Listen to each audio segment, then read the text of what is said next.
Hey everyone, it's the Vigilante. Today I'm going to be reacting to Eddie Mon's critics call fans racist for letting Rachel Zegler Snow White fail. Now, usually I don't always agree with Eddie Mon, but I think with this case I will agree with Eddie Mon, even though I do agree that the reason why a lot of people did not want Rachel Zegler to be Snow White was because of racism, but no, it is not because of that. This movie is just god awful. From the clips that I've seen, this thing has so much going against it. So let's dive right into it. Snow White and the Seven Deadly Sins is now in theaters, and it looks like the movie is pretty much imploding from the seams, and that's probably the nicest way to put how this movie is going on right now. However, of course, like always, when another slopfest gets released and underperforms, it's our fault that such a thing has happened again. So, let's dive into this. Apparently, if you don't like Snow White, it's cause you're racist. This comes from CBC.com. Why are there so many controversies around Snow White? In this article, two people who call themselves culture critics try to decipher why everybody is just turning on Snow White these days. These two culture critics, which is not a real job, not only prove that they know nothing about the culture they talk about, but refuse to actually address the multiple elephants in the room. One critic here named Christina Escobar says this is why Snow White failed. Listen to this. So first of all, obviously, there's a pattern where Disney does these live-action remakes. They put women of color in the star roles, and then they leave them up there to fry more or less. They do not provide additional support, they don't back up their actresses, and we've seen this for a long time in their studio down to the original release of Star Wars and Kelly Marie Tran. She got a ton of hate. Mark Hamill spoke up for her, but Disney didn't say anything, and so this is their pattern. That's not true at all, and allegedly these culture critics are proving they clearly are just pushing some stupid forced agenda to bypass the real reason why Snow White has been failing the way that it has. First of all, I will agree that there is a small part of racism that might have sat there and had a play in this one.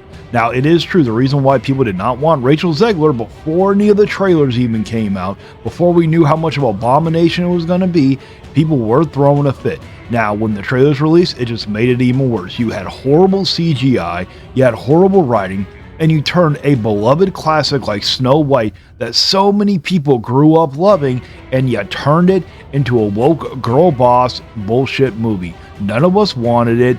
I refuse to watch movies like this. I don't mind watching movies where women are in leading roles. Look at Furiosa.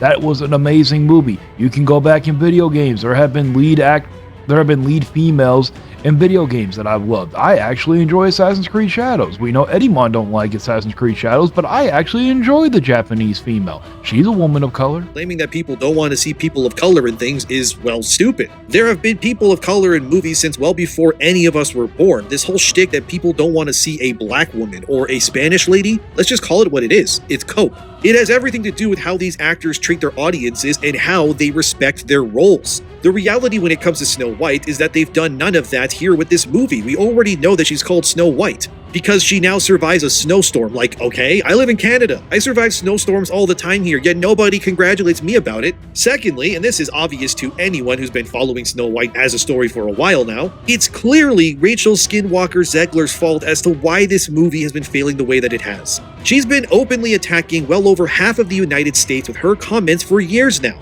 Like where Zegler wrote this on Instagram that read, "May Trump supporters and Trump voters and Trump himself never know peace." And then she called him to abandon X and all of that and said F Donald Trump. Like, here's the thing, right? It's never a good idea to attack the hand that feeds you, and especially when it comes to the viewer, you shouldn't make it your priority to ever attack them. Because, let's be honest, the viewer owes you nothing. You have to prove why they should watch you. Engage with the content, or in this case, buy a ticket to go see your CGI slop movie in theaters so that you still have a career in the future. But the reality is that people like Zegler are surrounded by hordes of like-minded, out-of-touch types that hate anything that is conservative, or Trump, or whatever goes against their liberal echo chamber bubbles that they all live in.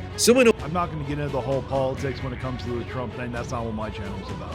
But I will agree with them that she did bite the hand that feeds her. You don't do that. We are the viewers. We are the consumers. And you sat there and badmouthed a beloved classic that turned a lot of people off from it. No one was going to rush to the theaters to come and see. Yeah, you are attractive. Yeah, you sit there. Even though you're more attractive than what I thought you were. I started seeing other videos and other pictures of you. Yeah, you actually are a beautiful woman. Just in the Snow White, those dresses do not make you look good. I did not realize how those dresses from the cartoon do not come to life in real life. They are not that good. I understand they were trying to do the accuracy of it. I guess I appreciate that, but that's the only thing they got correct with this one.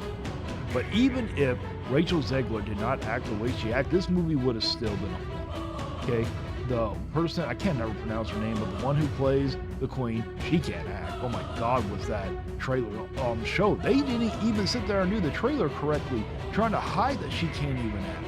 Well, that's pretty hard to hide. The point here is that when out-of-touch millionaires decide that it's their God-given right to tell you how you should think or act, or in this case believe even, you know that it's going to cause blowback, and the only comparison that I can make to Snow White's clear box office implosion is that what's happening here is pretty much what has been going on with Gamergate over in the video games industry. People are just quickly realizing, wow, we don't have to support the slop anymore. We don't have to go watch Snow White, or any of these live-action remakes that don't deserve to exist in the first place, in my humble opinion. Because it's all just corporate soulless trash that is being regurgitated by a company that has lost the ability to tell new stories for years now.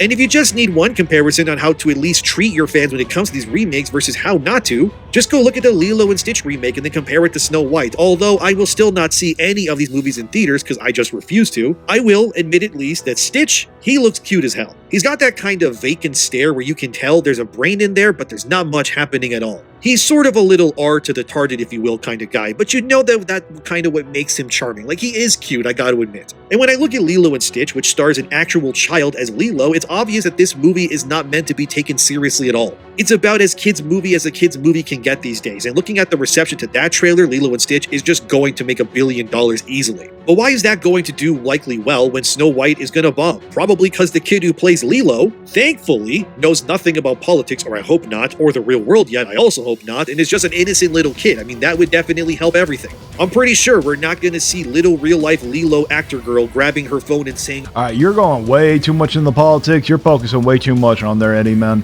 Even though I will agree that played a part in this movie failing, but even if you would have took that out, Rachel Zegler would have never injected all those politics, the movie still would have failed. The movie was straight garbage. No one wants to see this movie.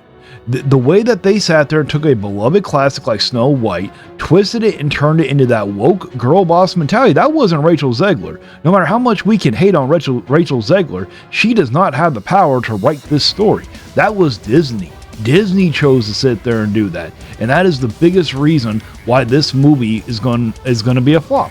Look at Furiosa. That was an excellent movie, but people perceived it as a girl boss movie and people did not go out and watch it. Also, waiting as long as they did to release it, they should have made that movie closer to the hype of Mad Max instead of sitting there waiting like, what was it, 10 years afterwards. That played a huge part in too.